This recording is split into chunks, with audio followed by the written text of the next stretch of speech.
Hello students. जैसा कि आपको पता है कि हम लोग बोर्ड का पेपर सॉल्व कर रहे हैं। पहला क्वेश्चन हम लोग सॉल्व कर चुके हैं। अब दूसरा क्वेश्चन हम लोग सॉल्व करेंगे। दूसरा क्वेश्चन कह रहा है कि गिवन दैट एक्स कोई मैट्रिक्स है और एक मैट्रिक्स 3 2 1 -1 है इक्वल टू 4 1 है, ठीक है, 2 3 है। देन एक्स इनमें से क्या होगी, ठीक है, आपको बताना है इनमें से क्या होगी। तो सबसे पहले हम जान लेते हैं कि कोई मैट्रिक्स अगर है तो उसकी मल्टीप्लाई, देखिए एक्स यहाँ पे है और ये एक मैट्रिक्स ये है, तो एक्स कोई मैट्रिक्स रही होगी, फिर उसकी मल्टीप्लाई हुई होगी, फिर इस वाली मैट्रिक्स से कंपेयर हुई होगी, ठीक है। तो कोई मैट्रिक्स की मल्टीप्लाई कब पॉसिबल है ये हम जान लेते हैं। तो मान लो हमने कोई एक मैट्रिक्स ले ली जिसका ऑर्डर एम और इन बाई एन का है, मतलब एम रो है और एन कॉलम है। ऐसे एक मैट्रिक्स हमने बी ले ली जिसमें पी रो है और क्यू कॉलम है। तो इनकी मल्टीप्लाई कब पॉसिबल है, जब ये जो एन है ये क्यू पी के इक्वल हो जाए। मीन्स पहली मैट्रिक्स के कॉलम और दूसरे जो मैट्रिक्स के रो अगर इक्वल हो जाएं तो उन मैट्रिक्स की मल्टीप्लाई पॉसिबल है, ठीक है। अच्छा, दूसरा ये हम जान लेते हैं कि ये जो ए बी आएगा, ए बी मैट्रिक्स आएगी, उसका ऑर्डर क्या होगा। तो ए बी का जो ऑर्डर होगा वो एम बाई क्यू का होगा, मतलब एम रो होंगे और क्यू आपके कॉलम होंगे, ठीक है। एम क्या मतलब पहली मैट्रिक्स का रो होगा और दूसरी मैट्रिक्स का कॉलम आएगा, ठीक है। अब हम यहाँ पे कोई मैट्रिक्स एक्स जो है मुझे यहाँ पे जो पुट करनी है उसको हम मान लेते हैं। एक्स कोई मैट्रिक्स हमने मान ली, A B C D, 4 element है, ठीक है। क्योंकि देखिए मुझे यहाँ पे पता है ये मैट्रिक्स आपकी 3 2 और 1 -1, मतलब ये मैट्रिक्स जो है वो 2/2 की है। तो यहाँ पे भी मैट्रिक्स हमें 2/2 की लेनी पड़ेगी, ठीक है। तभी यहाँ इक्वल में जो मैट्रिक्स आएगी वो आपकी इन दोनों की मैट्रिक्स की मल्टीप्लाई होके आएगी, वो 2/2 की होगी। और इधर इक्वल में भी आपकी मैट्रिक्स जो है वो 2/2 की है। तभी हम कंपेयर कर पाएंगे, क्योंकि कोफिशिएंट का कंपेयर हम तभी कर पाते हैं जो मैट्रिक्स का ऑर्डर सेम होता है, ठीक है। अब इन दोनों मैट्रिक्स की मल्टीप्लाई कर लेते हैं।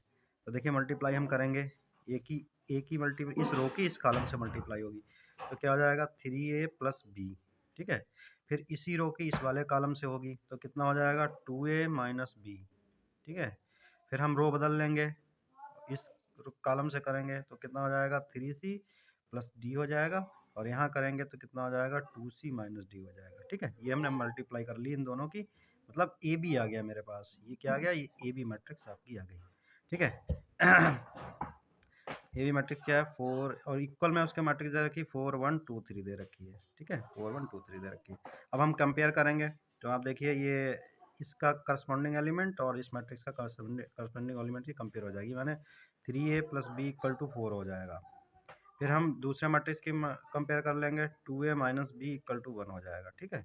दोनों को हम सॉल्व करेंगे तो बी कैंसिल हो जाएगा, ऐड कर देंगे तो ये 5a इक्वल टू 5 हो जाएगा, यानी कि ए की वैल्यू जो है वो आपकी 1 आ गई, ठीक है। ऐसे हम इनकी कंपेयर करेंगे तो ये आपका कितना हो जाएगा 3c प्लस डी, इस वाले एलिमेंट की इस वाले एलिमेंट कंपेयर कर लेंगे इक्वल टू 2, ये कितना हो जाएगा 2c minus D equal to 3। फिर से हम ऐड कर देंगे तो डी डी कैंसिल हो जाएगा, 5c इक्वल टू 5, यानी कि c इक्वल टू भी आपका 1 हो गया, ठीक है। ए की वैल्यू सब्स्टिट्यूट कर देंगे इस वाली क्वेश्चन में यहाँ पे, तो सब्स्टिट्यूट करिए, एक की जगह पे 3, एक की जगह पे 1 equal to 4 plus b equal to 4। तो आप देखेंगे बी की वैल्यू कितनी आ जाएगी, आपकी 1 आ जाएगी, ठीक है। ऐसे सी की वैल्यू यहाँ सब्स्टिट्यूट कर देंगे 3, तो ये जाएगा 3 इंटू सी की जगह 1 प्लस डी इक्वल टू 2, ठीक है। तो आप देखेंगे डी की वैल्यू कितनी आ जाएगी -1। तो आप देखिए ए की वैल्यू 1 आ गई, सी की वैल्यू आपकी 1 आ गई, बी की वैल्यू 1 आ गई और डी की वैल्यू -1 आ गई, ठीक है। ये वैल्यू यहाँ पे हम सब्स्टिट्यूट कर देंगे जो मैंने एक्स मैट्रिक्स सेलेक्ट की थी। तो एक्स मैट्रिक्स मेरी क्या थी, हमने लेट की थी ए बी सी डी। तो ये एक्स मैट्रिक्स की वैल्यू हमने ए बी सी की निकालनी, वो आपकी क्या हो जाएंगी, वो आ जाएगी ए की वैल्यू 1 थी और बी की वैल्यू भी 1 थी, सी की वैल्यू आपकी भी 1 थी और डी की वैल्यू ये थी। तो ये मैट्रिक्स आपसे हो जाएगी। तो यानी कि मेरा ऑप्शन कौन सा सही हो जाएगा, ऑप्शन सी जो है वो आपका करेक्ट हो जाएगा, ठीक है। बहुत आसान क्वेश्चन है कि ये एक्स मैट्रिक्स कैसी होगी। तो एक्स मैट्रिक्स के लिए मल्टीप्लिकेशन के रूल आपको पता होने चाहिए कि दो मैट्रिक्स की मल्टीप्लाई कब पॉसिबल है, जब फर्स्ट के कॉलम और सेकंड के रो, पहली मैट्रिक्स जिसकी मल्टीप्लाई कर रहे हैं उसके कॉलम और दूसरी के रो इक्वल होने चाहिए, ठीक है। उसी के अकॉर्डिंग हम लोग ये मैट्रिक्स ले लेंगे, क्योंकि इन दोनों की मल्टीप्लाई करेंगे, इक्वल में 2/2 की है तो ये 2/2 की आनी चाहिए, तो इसलिए मुझे 2/2 की लेट करनी पड़ेगी। तो 2/2 देखिए यहाँ पे n और यहाँ पे n है, हमें हमें पता चल गया, हमने अभी आपको बताया था ए बी जो आएगी m इंटू क्यू की आएगी। तो m देखिए इस वाली मैट्रिक्स में जो हमने एक्सलेट की उसमें 2 है और इसमें q की बात करें 2 है, तो इन दोनों की मल्टीप्लाई करेंगे तो 2/2 की मैट्रिक्स आएगी, इसलिए मुझे पता चल गया कि जो है मुझे इस 2/2 की ही मैट्रिक्स लेनी है। Thank you. हमने अब सेकंड क्वेश्चन कर लिया है, अब हम थर्ड क्वेश्चन पे चलेंगे, ठीक है। Thank you very much.